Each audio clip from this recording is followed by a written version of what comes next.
A Cocachos aprendí. Únete como tutor o estudiante a esta nueva plataforma educativa peruana para enseñar y aprender en vivo. La diferencia con otras plataformas es que aquí tendrás acompañamiento del tutor mientras aprendes. Visita cocachos.com y empieza ahora.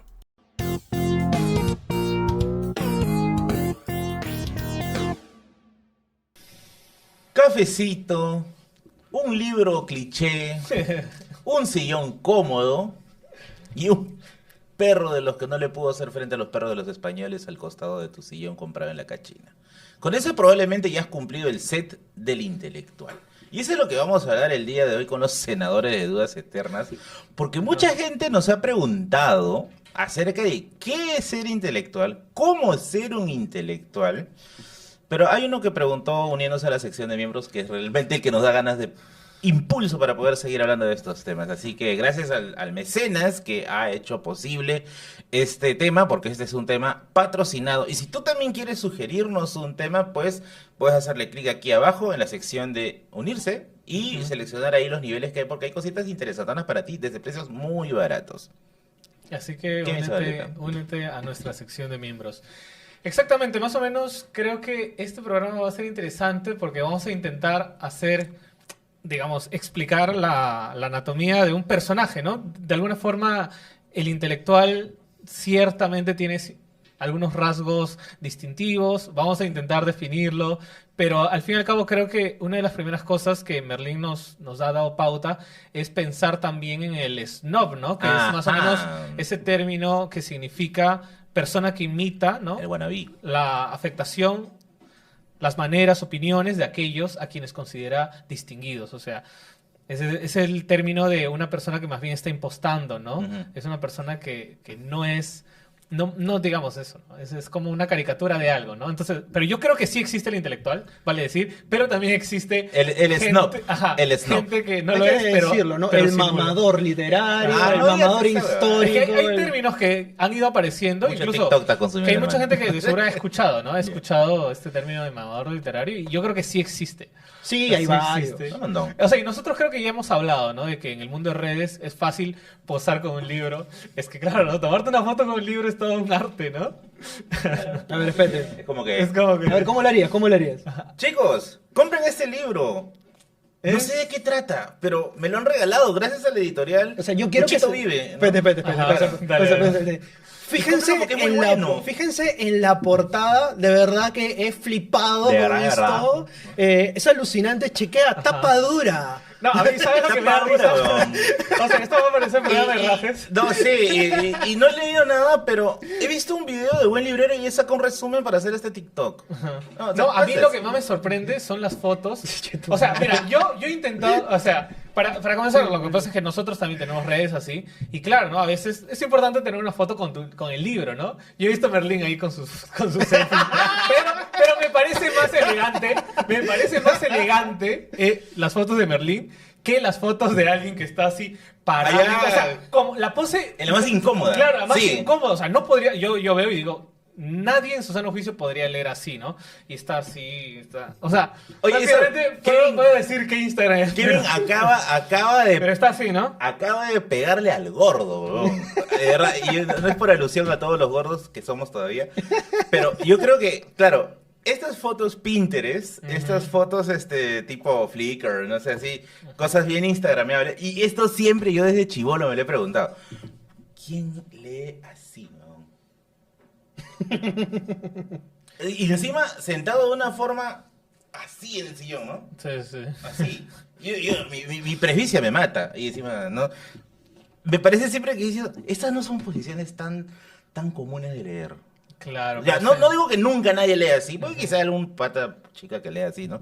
Pero no es lo común. Nosotros Sí. a veces leemos así jorobadito. Claro, ¿no? o con tu Así, manta, ¿no? o, Claro, con tu agarrándote manta. el cabello. Claro, ¿no? O anotando tal Es como cosa que- con tu celular en el medio, cosas así, ¿no? Ese Claro. es el hecho de... Pero hay una suerte de performance de que si no lo hago así, no estoy leyendo, ¿no? O sea, Sí, no sí, me sí. van a creer que estoy leyendo. Ok, entonces aquí creo que vamos con esta primera característica, ¿no? O sea, pensar que el intelectual, digamos, actual y desde los últimos siglos está vinculado al libro, ¿no? Claro. O sea, el libro es un elemento que hasta cierto punto ha sido, yo creo que edulcorado, romantizado. Yo, por ejemplo, yo no comparto la idea de que todos los libros son buenos o todos los libros valen la pena leer. Yo en verdad sí digo, hay libros que no valen la pena, hay libros que están mal informados, hay libros que están mal escritos de repente y se podría leer otras cosas en vez de esto. Pero Yo sí, Ajá. o sea, yo sí creo que hay como una especie de intelectual starter pack, ¿no? O sea, son tus lentes de montura gruesa, de Ya. todas maneras. Bueno, no sé ustedes por un tema biológico, pero hay gente que se Todos lo sí compra estamos sin, ciegos. que se lo compra sin medida. Ah, Ojo, wow. he visto a varios, ¿Ah, o sea, sí? que se lo han comprado Wow. sin medida, solamente para el hecho de decir tengo una montura gruesa, ¿no? Lo siguiente es el pucho, ¿no? Ah, me había olvidado ese detalle. ya. El pucho de todas maneras tiene que estar el libro en tapa dura, no vale necesariamente el tapa blanda. Tú pones una alianza editorial y se mean de mi risa y no Y tienes de tapa dura. y Plutón. está el indignarse porque alguien les rayó el libro, ¿no? Ah, sí. Pero te no. falta elementos anexos, pero ¿Cuál el es? café. El café también, ¿no? Que tiene que ser café de especialidad, además. Ah, no, sí, tú le pones un Futon Kirma, ¿no? Y vomita. El ¿no? otro día vi que, o sea, un pata había filmado a una chica que había ido a Starbucks y había pedido un vaso. O sea, no había pedido Ya. una bebida, había pedido un vaso y lo que había hecho es literalmente llevarse un emoliente o una bebida, ponerla ahí y le puso el libro al costado y le tomó una foto, o sea, solamente para decir, estoy tomando en Starbucks y estoy tomando eso. ¿A qué Oye, voy con todo eso? Y una vez hice eso, pero en mi chifa.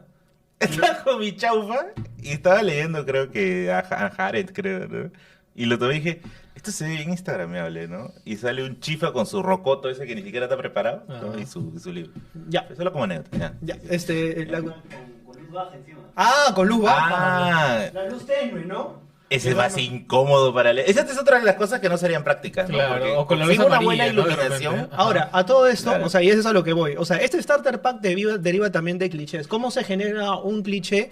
Porque quienes lo han hecho usualmente responden a determinado tipo de estereotipos. Cuando nos imaginamos a un intelectual, nos imaginamos a un académico, por lo general.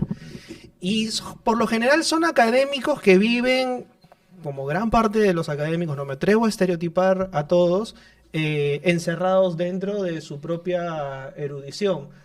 Esa erudición que le lleva pues a despreciar el mundo, a atacarlo y a sentirse incomprendidos. Y creo que es una cuestión que empata bastante bien con la falta de identidad. Es decir, ¿qué empataría más con tu falta de identidad? ¿Ser un intelectual renegado e incomprendido o decir que no tienes habilidades sociales? Mira, aquí yo voy a poner, digamos, una balanza para estar o comprender a estas poses, ¿no? ¿Por qué? Porque me acuerdo de esta corriente que es el dandismo, ¿no?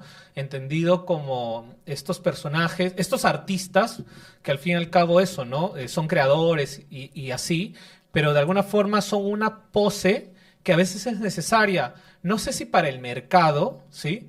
Pero sí es necesaria como para resaltar la imagen distintiva de un personaje, ¿no? Justamente los dos que Bueno, se bueno. nos viene a la mente casi siempre son Oscar Wilde y Abraham Valdelomar, ¿no? O sea, Wilde, por ejemplo, cuando yo tuve la lectura de José Emilio Pacheco, entendí a un Wilde, por ejemplo, que era eso, ¿no? De origen irlandés y que quería conquistar la ciudad, ¿no? Quería conquistar Londres. Entonces se entendía de repente esta desfachatez o esta exageración que a veces tenía Wilde en sus posiciones políticas, porque era un personaje muy controvertido, etcétera. Y también Valdelomar. Pero en el caso de Valdelomar no me atrevo a hacer una hipótesis, ¿no? Lo que pasa es que al final Valdelomar también fue un hombre de provincia y fue de alguna forma discriminado, ¿sí? Pero no sé con qué tanta fuerza, pero son dos casos muy curiosos. Ahora, tú has mencionado a dos literatos, o sea, a dos personas relacionadas al mundo de la literatura. Tiene que ver también con la época. ¿A qué me refiero? Una novela como De Profundis, de Oscar Wilde en ese momento, para quienes no lo saben, De Profundis son las cartas que le escribe Oscar Wilde a su amante durante muchísimo tiempo, que era otro hombre, porque Oscar Wilde era homosexual. Era para- bisexual. Bisexual. Bueno, aclaración hecha. Comprobado por qué mi Zabaleta. O sea, la información, pues, claro. Y después, ¿por qué no joden? Ya, la cuestión es la siguiente. Estamos hablando de una época en la cual la literatura podía generar cambios sociales. O sea, generaba poder de transformación, o por lo menos corriente de opinión. Hoy, Claro, sí. siglo XXI, 2025, Dina Boluarte Dixit, ¿la literatura tiene ese poder de llegada tan masivo? Claro, y la otra forma de preguntar es, ¿el intelectual tiene una posición importante en la sociedad? Exactamente, exactamente. Yo creo que el intelectual de hoy es un intelectual, a decirlo así, a juzgarlo muy someramente, un intelectual devaluado totalmente y sin el poder de acción que tenía antes. Son intelectuales de protesta por clic, a la orden, al delivery, que incomodan a ciertos regímenes, pero nada más allá alejado de eso. Ahora, se supone que la lectura, ¿no? O el exceso de buena lectura, creo yo, no te hace complaciente con el poder, ¿no? Al contrario, te hace crítico del poder, ¿no? Por eso que Gillibrand en esa entrevista que tiene con De Negri, ¿no? Le dice, no, el sistema no funciona con hipercríticos.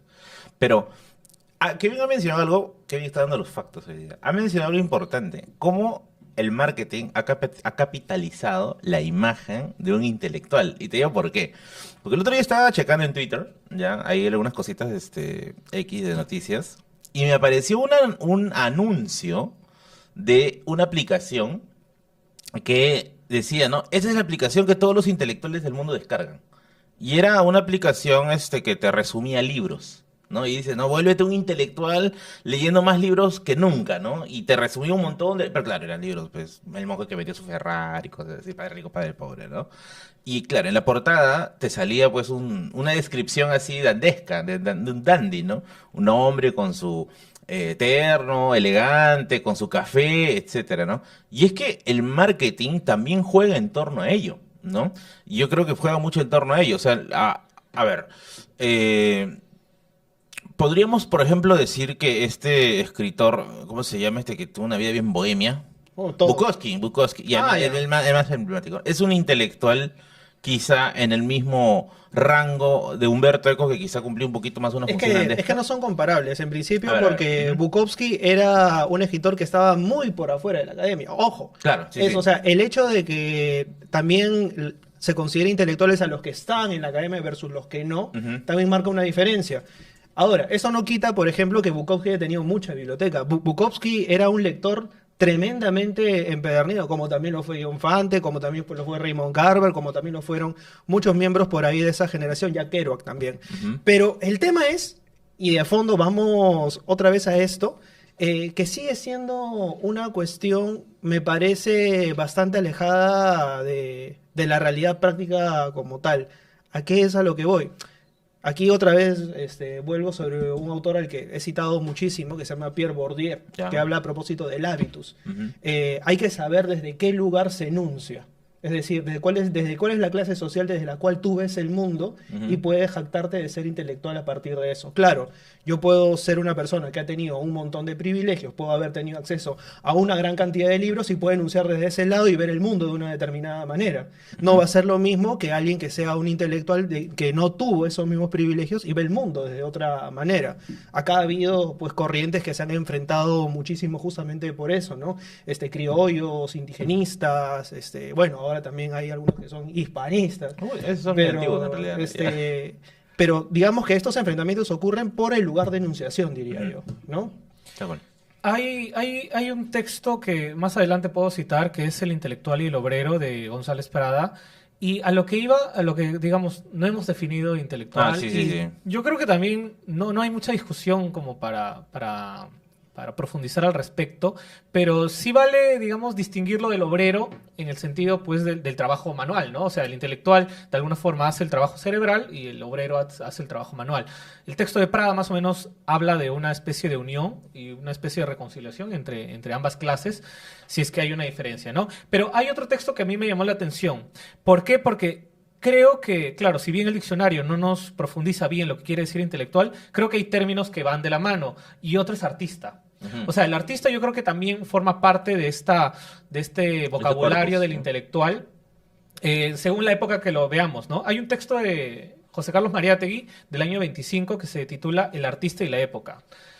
Creo que lo publicó en un periódico, pero en este texto, por ejemplo, menciona, digamos, una forma de crítica al artista en el sentido de que, voy a citarlo, ¿no? Los artistas puros, dice, no son casi nunca los menos cotizados. El éxito de un pintor, dice, depende más bien, más o menos, de las mismas condiciones que el éxito de un negocio. Su pintura necesita uno o varios empresarios que la administren diestra y sagazmente. El renombre se fabrica a base de publicidad. Entonces yo creo que, claro, si es que encontramos una línea en que el intelectual se ha, digamos, desafiliado, ¿no?, de la crítica, porque justamente incluso Mariátegui habla, ¿no?, de esta idea de que hubo un momento, digamos, en la historia, y que lo sigue habiendo, pero digamos gradualmente, en que hay y existe la crítica como profesión u oficio, ¿no? O sea, digamos, estamos en esta generación de los 20 donde, claro, ¿no?,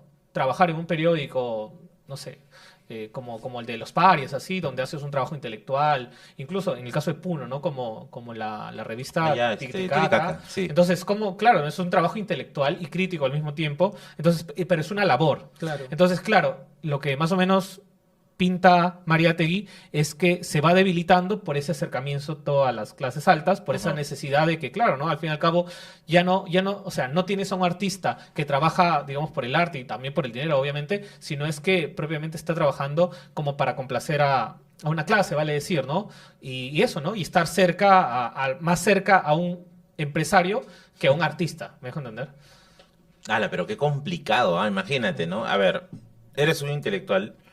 O sea, eres alguien que por medio de las lecturas ha llegado a estar en contra del sistema, pero no puedes vivir sin un impulso, ¿no? Porque si te dedicas exclusivamente a ello, o sea, ¿de dónde comes, no? ¿Cómo O sea, sustentas tus gastos, ¿no? o sea, esto lo hizo muy bien Estados Unidos durante toda la década del 60, 70, incluso hasta bien llegados los 90. ¿Qué pasó? Se dieron cuenta de que la mayor parte de resistencia contra el capitalismo estaba ya no solo en Europa, sino también en Latinoamérica. Entonces, ¿qué hicieron? Becaron a muchísimos intelectuales para que vayan a estudiar y a enseñar en universidades gringas. Y con eso entendieron un poco la complejidad de los sistemas de revolución actuales y con eso trataron de sofocarlos, ¿no? Ya vemos lo que ha hecho la CIA, los servicios de inteligencia estadounidenses. Ah, mira, también. eso todavía no sabía, ¿no? Sí, o sea, Estados Unidos tiene un sistema de becas que es para estudios latinoamericanos, Sí, por sí, ejemplo. sí. Entonces, con esto lo que hacen es estudiar, o sea, literalmente nos ponen en un pomo. Especialista de cholos, dice. Claro, y es como que... Exactamente. No, Tú lo sí, has sí, definido tal cual. exactamente como es. Así le decía el panfleto, pues, especialista en cholos, ¿no? Exactamente, entonces, Por la evidentemente... universidad tal, ¿no? Por la Entonces, universidad. evidentemente ya, pues en la década de los 90 agarraron, pusieron la banderita azul y dijeron región conquistada. O sea, se acabó. Y claro, los resultados los estamos viendo ahora. Quizá por eso sea esta ebullición de personas, claro, que se juran lectores, que se juran voraces de lectores, pero ven cualquier crítica al sistema como comunismo, ¿no? Conocí así varias personas, ¿no? Que, pucha, o sea, sí se nota que han leído, ¿no? Tampoco son farsantes, ¿no? Pero es como que puedo hacer todo menos una crítica al sistema, ¿no? Porque si critico el sistema, es comunismo, ¿no? Entonces, como que ahí se privan de una parte importante que es justamente el cuestionamiento de lo que existe, ¿no? O sea, hay un temor por decir las cosas como naturalmente creerías que se deberían decir. Yo les diría tibios. O sea, se han convertido en Pero un agentes tibio más bien tibios. se mide. Yo no sé si técnicamente ellos se miden. O sea, de plano no lo quieren mencionar. A ver, o sea, dime tú eres un intelectual, digamos, trabajas en una serie de universidades, a ver, es que- universidades que están alineadas a determinado tipo de Ajá. sistema, ¿vas a decir lo que piensas libremente? No, pero tu financiamiento por medio. Bueno. Entonces, claro, compraron tu voluntad. Y saben que tu voluntad tiene un precio porque con ese precio mantienes familias, mantienes privilegios, y hay que decirlo así. O sea, ya el intelectual de hoy es un intelectual también maniatado muchas veces por el sistema. Claro, que ¿no? lo normal tendría que ser que, claro, al fin y al cabo, por ejemplo, voy a decir docente en este caso, ¿no? Que el docente de universidad, entre paréntesis, yo creo que podría ser un intelectual fácilmente, tenga su posición, lo muestre y demuestre y no tenga que afectar de alguna forma a su vida laboral, ¿no? Quiero mencionar el caso, por ejemplo, Chomsky escribiendo en The New York Times, ¿no? Él estuvo una buena temporada, pero bueno, digamos, era la excepción, ¿no? Pero claro, le dejaban, ¿no? En el caso También peruano, sería similar, ¿no? o sea, claro, en el caso de donde publica, ¿no? Ah. Pero, ¿saben qué? Hay una cita de Arguedas que está, por si acaso, hay una zona en la Casa de la Literatura, digamos en su primer nivel, al fondo, que tiene una serie de citas desperdigadas por las paredes. Y hay una cita de Arguedas que me gusta mucho. ¿Por qué? Porque Arguedas, pues, es esta persona que, digamos, fue un intelectual, vale decir, ¿no? Estudió antropología, hizo muchos escritos en la época, trabajó por la cultura y además escribió literatura, pero él siempre renegó o vio con malos ojos la vida del intelectual. Y quiero leer una frase que dice así: yo estoy cansado de la vida de ciudad. Además, odio profundamente la vida de intelectual que estoy llevando, y yo no quisiera ser de ninguna manera un intelectual. Muy pronto me largaré de ahí, a vivir ciertamente la vida del pueblo. Después escribiré con sangre, no por profesión. Y bueno, ¿no? De alguna forma, digamos, yo entiendo que a veces, claro, ¿no? La posición de una persona puede ser esa, ¿no? Imagínate Arguedas, ¿no? Esta cita no estoy seguro de dónde es, valdría la pena igual preguntar, pero claro, es una persona que ha trabajado, digamos, en la vida intelectual, pero al fin y al cabo eso, ¿no? No se ha sentido satisfecho, puede ser. Ahora, yo te pregunto y le pregunto acá a muchas personas. Cuando nosotros hablamos de Arguedas, por ejemplo, nosotros lo reconocemos como literato, lo conocemos como escritor. Sí. ¿Sabes No por lo qué? reconocen como antropólogo. O sea, y fue uno de, o sea, y esto me lo decía Pablo Sandoval en otro programa, de la obra antropológica Arguedas se conoce muy poco y hay muy poca divulgación. O sea, y esto también te habla otra vez de cuál es el lugar de enunciación. ¿Vale más o vale menos el Arguedas antropólogo, que según lo que entiendo y por varias referencias que me han dicho, es muy valioso que otros estudios antropológicos contemporáneos? O sea, ¿por qué se tapa ese lado de Arguedas, que es tan importante, no? Yo creo que una respuesta un poquito tiene que ver con esta cuestión económica que estuvimos hablando y de la vida intelectual. Es que aquí, por ejemplo, no es como en Estados Unidos que de repente puedes hacer tu carrera de escritor, ¿no? Incluso puedes estudiar como escritor porque hay muchas escuelas privadas para hacerlo. Y claro, haces una línea, ¿no? de carrera. Aquí la vida, por lo menos, del artista o del investigador independiente es muy tortuosa, ¿no? De Negri es un caso, digamos, así, ¿no? Nunca trabajó propiamente, por lo que tengo entendido, en una universidad, digamos, concursos propiamente. Y eso, tuvo trabajos paralelos, tuvo trabajos independientes, entre comillas, ¿no? Como traductor, etcétera, como conferenciante, etcétera. Pero claro, ¿no? O sea, aquí sobrevivir es muy difícil, ¿no? La televisión, de hecho, sí le habrá ayudado a él. En una entrevista que le hice al autor del libro de Lobos de la Estepa, no sé si me lo dijo al aire, o te espero no cagarle, ¿eh? Pero me dijo que De Negri tenía, o sea, De Negri no te aceptaba trabajos, e incluso ni siquiera te aceptaba donaciones.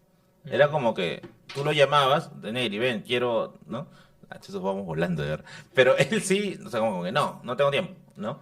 Y que en algunos casos había gente que le dejaba, o sea, le daba cheques, dinero que lo administraba Rosita, y uno de ellos, no voy a decir su nombre, ¿ya? Uno de ellos, Kevin, por favor, contrólate, ¿ya? Uno de ellos, un congresista de la República, actual, ¿no? Que le había dejado, pues, como no quería hablar con él, le dijo a Rosita, ya sabes, acá está tu... Para que A ver si para que se anima. lo alimentes al doctor, Tu ¿no? propina. Ahí, Ajá. eso es una propina, pues, generosa, ¿no? Ajá. Generosa como las ofertas de Buscalibre, obviamente. Hace rato quería meter la rata con esta publicidad, no me dejan, carajo. Buscalibre tiene el catálogo más grande de libros en castellano, llegan hasta la puerta de tu casa y siempre tienen promociones allí para ti en su página web, así que busca los libros en Buscalibre, muchos de los que nosotros mencionamos los vas a encontrar aquí a buenos precios y nuevamente con delivery hasta tu casa. Evita este sol de Michi que está de verdad horrible en Lima. Quédate en tu casita ahí tranquilo jugando Diablo 4 y espera solamente la llegada de tu libro de Buscalibre. Gracias. Sabreta, Hablando tú, de... espérate, antes de entrar ahí, tú que has revisado también los datos de la vida de Marco Aurelio de Negri, etcétera, ¿no? Más o menos se averiguó antes de lo que es la televisión, que ya le empezó a dar más dinero, ¿no? ¿De qué vivía el doc? O sea, está lo del trabajo de traductor. Ujú. Hay anécdotas donde él cuenta que incluso fue guía de turismo. Ah, me ¿En había el olvidado de esa. centro? Sí, sí, sí, sí. Marco sí, sí, Aurelio. Ajá. Sí, te imaginas, ¿no? Marco Aurelio guía de turismo, ¿no? No. Pero eso era de chibolo, ¿no? Y sobre todo conferenciante, ¿sí? Y profesor también. Yo tengo testimonio de primera mano, por ejemplo, mi suegro estudió en el IPP, en el Instituto Peruano de Publicidad, y Marco Aurelio de Negri fue su profesor. Ah, sí. buena, buena. O sea, durante un semestre, algo así. Claro, un ciclo. Yo me acuerdo, pues, ¿no? Que le Ok. preguntaba, ¿y cómo era Marco Aurelio como profesor? Paraba renegando todo el día. Ah, pues, mira, no, mira, no. está bueno ese dato. Sí, Está bueno sí, ese buen dato. dato, buen Es dato. que, por ejemplo, sí, ¿no? O sea, hay ciertos vacíos en la biografía de Negri que faltan llenar, que faltan llenar. Ujú. A ver, yo les pregunto a ustedes, Sabanews.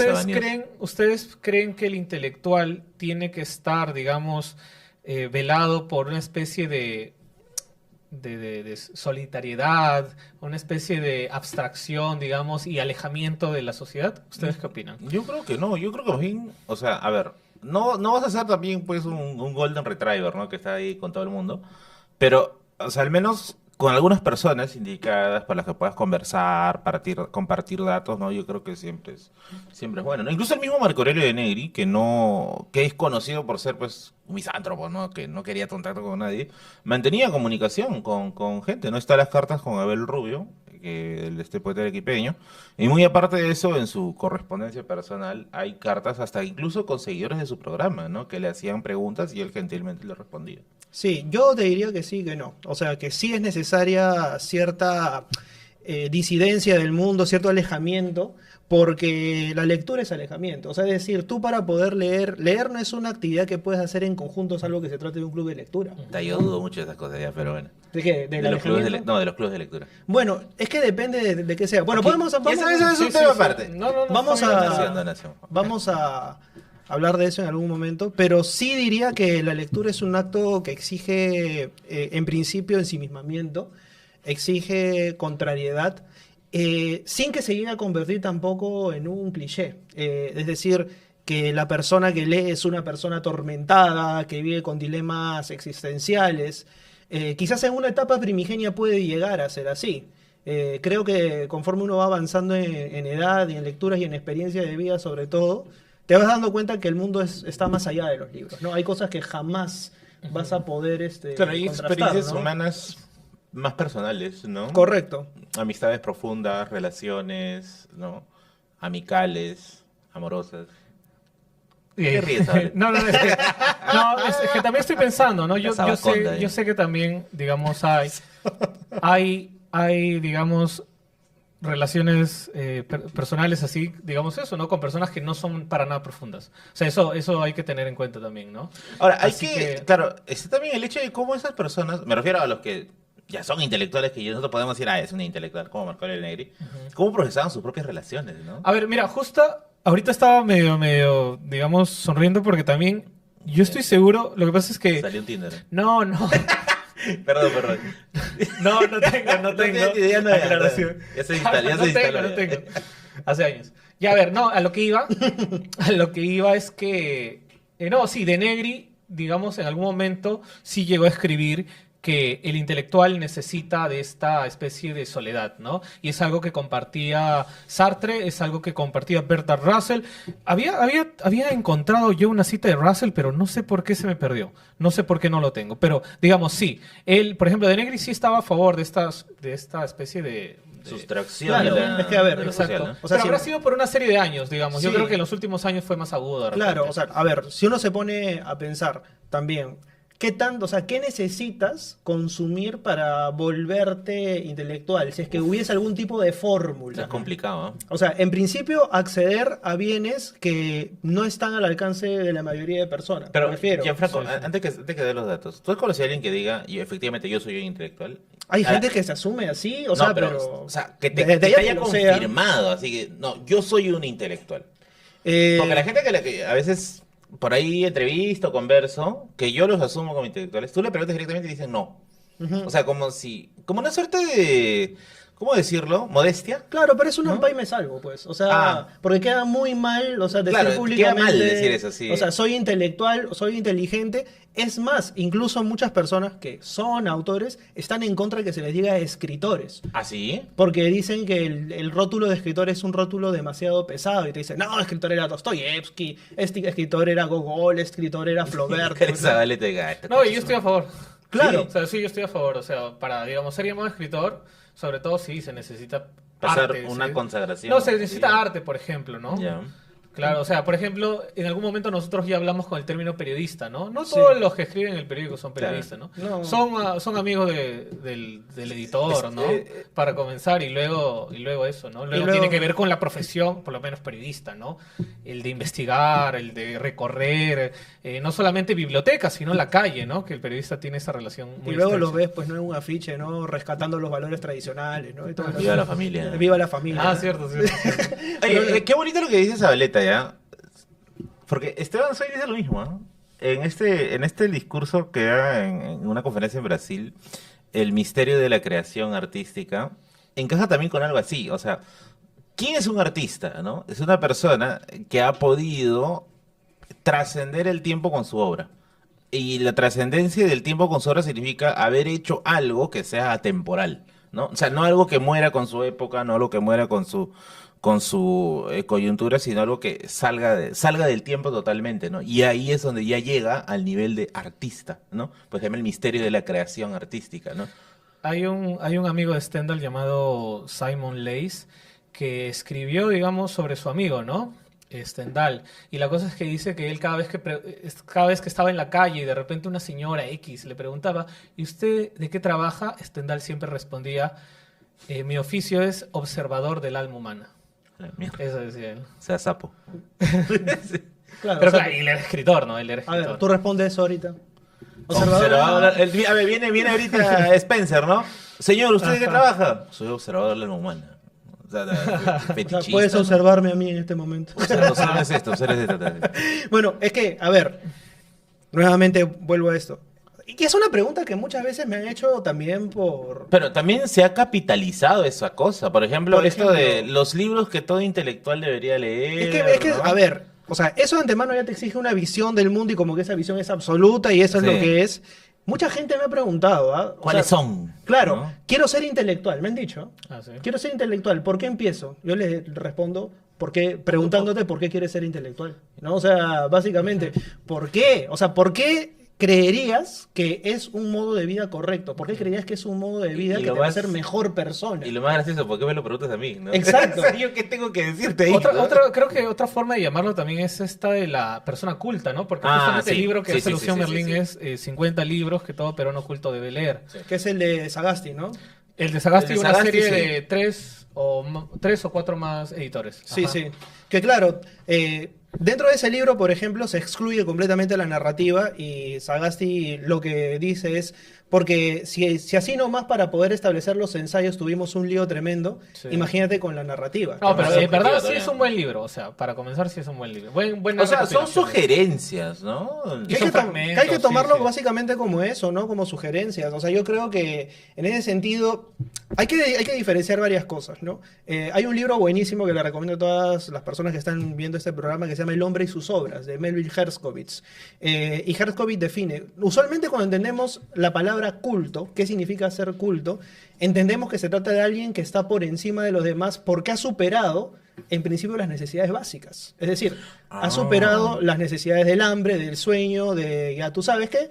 Entonces tienes el afán de reconocimiento, que está en la cúspide de la pirámide de Maslow, ¿no? Entonces se asume que la persona culta es una persona de antemano con ciertos privilegios que le permiten estar ya de antemano por encima de los demás y por lo tanto tiene tiempo de pensar. Habría que preguntarse si todas las personas están en esa capacidad, si es que desde los gobiernos, desde las instituciones, se acerca a la gente para que se pueda dar esa conexión, ¿no? Es decir, asegurándoles en principio casa, vivienda, bienes, Yo que antes permitan creía- una condición de igualdad mucho más grande, ¿no? Que eso era una teoría de la conspiración, ¿no? De que el gobierno nos quiere burros, ¿no? Pero Pero no- yo creo que cada vez es... Pero por supuesto. Cada vez es más claro eso, ¿no? Pero por supuesto, Sí, o sí, sea, sí, imagínate lo peligroso que sería que en vez de guerras con armas, o sea, tengamos guerras de ideas que no lleguen a las armas. Mm, La imposición de la fuerza bruta es el último recurso del ser humano cuando se ha quedado sin ideas.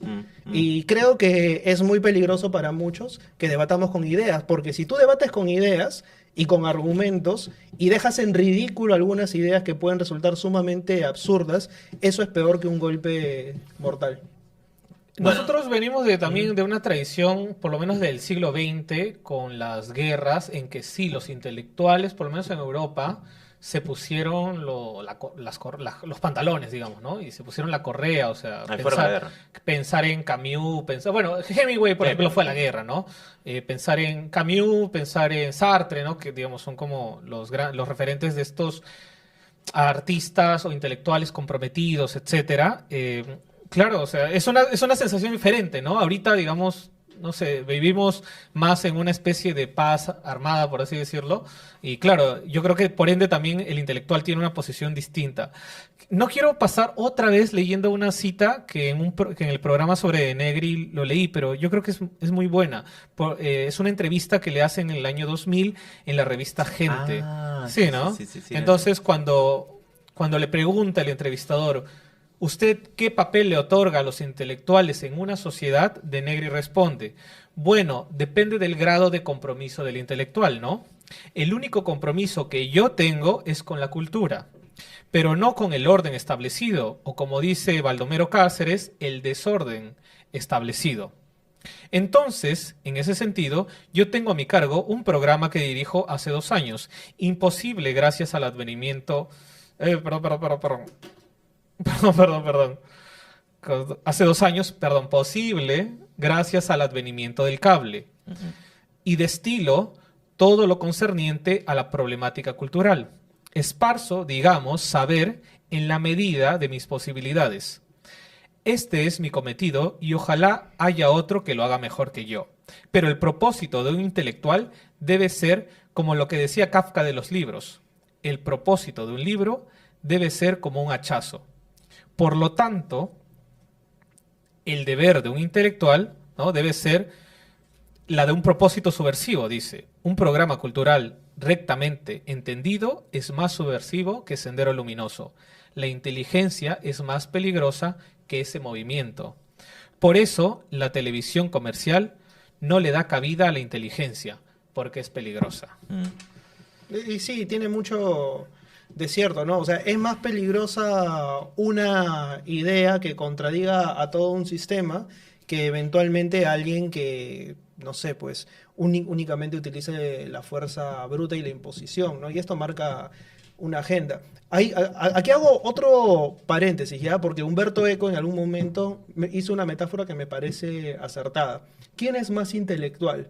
Ese profesor que está en un aula repitiendo la misma clase durante 20 años, o aquel campesino que ara el campo y descubre nuevas formas de riego todos los días ante las adversidades del clima. ¿Quién es más intelectual en ese sentido? ¿O pueden ser considerados los dos intelectuales? En ese sentido, Eco creo que hacía referencia al tema de la producción, la generación de nuevos conocimientos, ¿no? Y es otro gran dilema, ¿no? O sea, ¿a qué consideramos un intelectual, ¿no? ¿A una persona que lee lo que otros han hecho o una persona que genera nuevos conocimientos a partir de lo leído, ¿no? Eso es, creo que un debate que da también para más. Yo creo que sí tiene que ver con eso, con la proliferación, con la Pero multiplicación. la generación de conocimiento ya es complicado. Es más complicado que el propio acto ya de leer, ¿ya? Claro, y no estoy hablando de publicar papers por publicar, ¿no? O sea, sino incluso, o sea, un docente, digamos, en un aula, de alguna forma también está cosechando, vale decir, ¿no? O sea, alumnos y ojalá eso, ¿no? Frutos del futuro. Hay una última cita con la que quiero terminar. A ver, ¿sí? a ver. Está Y con con las una- citas hoy día, ¿eh? No, o sea, Está full Tinder, carajo. no. Perdón, por las citas, Que no estoy en Tinder. No, ya no es. Caramba, Hace años. Sécala esa O sea, vaina, me se río nos va porque se ya, nos va ¿no? la hora, se nos va la hora. Al final estaba pensando también que un término que va de la mano, sí, digamos, con lo del intelectual, puede ser con lo del filósofo. Si bien hay una línea, digamos, abismal que puede ser el filósofo latinoamericano con el europeo, hay una definición de filósofo de hoy que dio Marcus Gabriel hace unos años en una conferencia que pueden revisar en la página de la Fundación Juan March, entrevistado por Ernesto Castro y también con José Luis Villacañas. Entonces, lo que dice Marcus Gabriel es la función de la filosofía para mí hoy es esclarecer los presupuestos, los prejuicios de la sociedad. Vivimos en una época que necesita la filosofía como en el siglo XVIII, porque ya no sabemos quiénes somos y quiénes queremos ser en el futuro.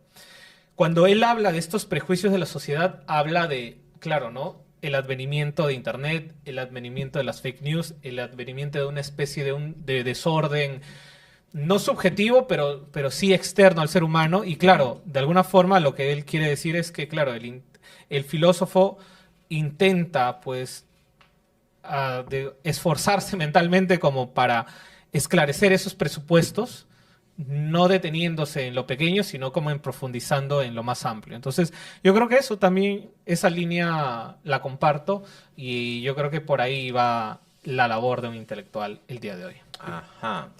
Bueno, se nos acabó el tiempo, así Hemos que terminado. este programa probablemente lo van a ver antes del show. Así que, a ver, quedan muy pocas entradas, amigos, así que por favor apresúrense ahí, vayan como una estampida de ornitorrincos a Join Us porque nuestro show, Los Cachos en la Historia, quedan hasta el día de hoy, hoy día es sábado, que Ajá. se estrena este programa, 20 entradas. así es, Ya. así que apresúrate, por favor, lleva a tu amigo, tu amiga, tu enamorado, tu enamorada, te agarra tu choque y placa con fuga cambiada, qué sé yo, somos discretos porque son dos Somos fechas, discretos. llévalo Todo dos, llévalo esto dos, puede llévalo ser. dos, somos Nos han discretos. ya. confirmado que van a ir algunos invitados. Por ejemplo, Uy, al uy. show del día 13, ¿quién creen que va a estar sentado ahí en una mesita? A ver. El doctor Anthony Choi. Uy, caramba, un saludo para el Doc Choi ahí. Viene con espero dos que- marcianos. Dos marcianos, dirá. No lo he hecho, Llamado pues, al deseo doctor. todavía. No, mentira, un saludo al doctor que lo pude conocer en la obra de teatro de su hija, que fui ahí. Ah, ¿fuiste? Sí, fui. ¿Qué tal estuvo la hora? Estuvo ¿Bien? interesante, es una hora cortita. Debo decir que yo no soy fan del teatro, yo lo exteriorizo, ya no soy fan. Pero fue muy emotivo. Ahí sí porque- vas, te iba a decir. No, lo que pasa es que es una historia acerca. No quiero hacer spoiler, pero es acerca del amor a los abuelos. ¿no? Ah, ya. Que es algo que a mí me despierta mucho. Pero bueno, ahí vayan a Join Us, revisen las entradas, quedan muy pocas. Lleva, ya sabes, quien tú quieras, el 13 y 14 de febrero en Barranco. De ahí tienes plan para hacer todo lo que quieras después, incluido Linz. Nos vemos, cuídense. Chao, chao.